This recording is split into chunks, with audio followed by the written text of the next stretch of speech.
Is failure necessary for growth? Most people are afraid of failure. From childhood, we are taught to avoid mistakes. At school, mistakes reduce our grades. At work, mistakes can damage our reputation. In society, failure is often seen as weakness. So naturally, many people try to avoid it at all costs. But what if failure is not the opposite of success? What if it is part of the process? Growth rarely happens in comfort. When everything goes perfectly, we feel satisfied, but we do not always improve.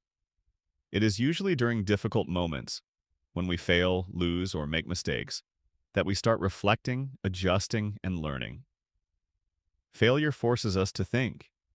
It makes us question our methods, our decisions, and sometimes even our identity. When something does not work, we are pushed to analyze why. That reflection is often the beginning of growth. For example, imagine a student who fails an important exam. At first, they may feel disappointed or embarrassed. But after the emotional reaction, they begin to review their mistakes. Maybe they realize they did not manage their time properly. Maybe they misunderstood key concepts. That awareness becomes valuable. The next time, they approach the exam differently. In this way, failure becomes a teacher.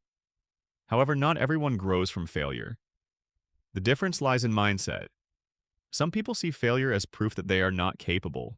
They internalize it. They think, I'm not smart enough, or I'm not talented. This fixed mindset stops growth.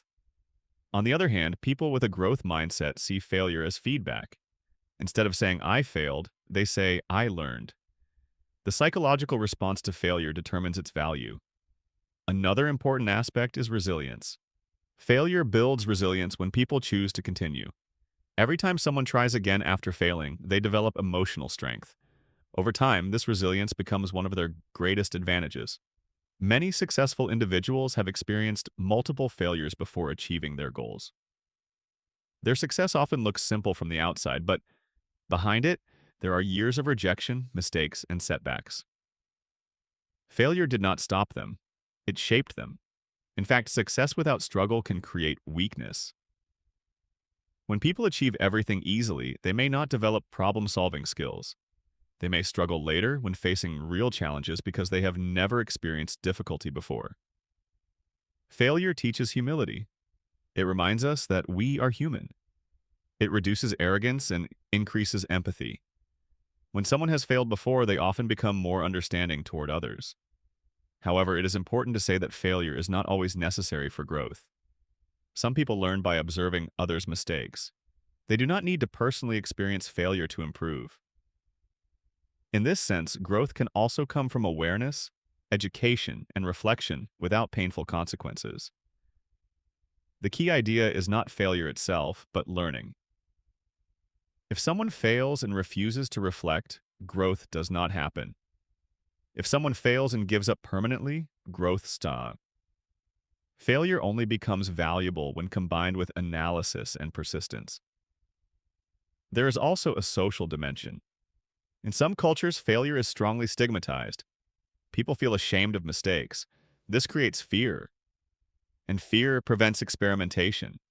In contrast, societies that accept failure as part of innovation often produce more creativity and progress. In business and entrepreneurship, failure is often described as experience. Many companies failed before finding a successful model. Without risk, there is no innovation. And risk always includes the possibility of failure. Emotionally, failure can be painful. It can affect self-confidence. But sometimes that pain becomes motivation. It pushes individuals to improve and prove themselves, not to others, but to themselves. Failure also clarifies priorities.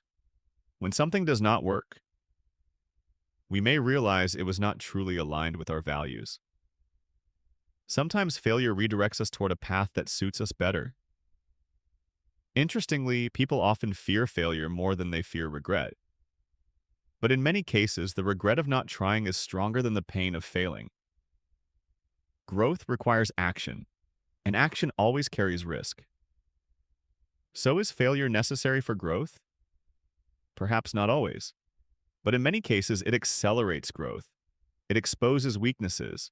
It strengthens resilience. It deepens self-awareness. Failure is uncomfortable, but comfort rarely transforms people. Growth happens when we move beyond comfort, and failure often pushes us there.